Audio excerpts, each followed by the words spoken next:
నమస్కారం. మీరు చూస్తున్నది T20 HD Telugu news. Yadagirigutta పట్టణ అభివృద్ధిపై తెలంగాణ రాష్ట్ర ప్రభుత్వ విప్, ఆలేరు ఎమ్మెల్యే బీర్ల ఐలయ్య ప్రత్యేక దృష్టి సారించారు. మార్నింగ్ వాక్ నిర్వహిస్తూ ప్రజల సమస్యలను నేరుగా తెలుసుకుని, అభివృద్ధి పనులను పరిశీలించారు. మరిన్ని వివరాలు. యాదగిరిగుట్ట పట్టణంలో శుక్రవారం ఉదయం MLA Beerla Ailaiah morning walk నిర్వహించారు. పాతగుట్ట రోడ్డు, బీసీ కాలనీ, నల్ల చెరువు, అంగడి బజార్, పెద్దమోరి, బాలికల వసతి గృహం తదితర ప్రాంతాల్లో పర్యటిస్తూ జరుగుతున్న అభివృద్ధి పనులను పరిశీలించారు. నల్లచెరువు అభివృద్ధి పనులను తనిఖీ చేసిన ఎమ్మెల్యే, పనుల్లో నాణ్యతకు ప్రాధాన్యత ఇవ్వాలని, నిర్ణీత గడువులో పూర్తి చేయాలని అధికారులను ఆదేశించారు. పాతగుట్ట రోడ్డులో సీసీ రోడ్డు, వాటర్ ట్యాంక్ నిర్మాణ పనులను కూడా పరిశీలించి మిగిలిన పనులను వేగంగా పూర్తి చేయాలని సూచించారు.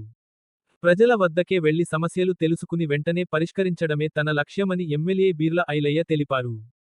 యాదగిరిగుట్ట పట్టణాన్ని అన్ని రంగాల్లో అభివృద్ధి చేసిన ఆదర్శ పట్టణంగా తీర్చిదిద్దేందుకు ప్రభుత్వం కట్టుబడి ఉందన్నారు.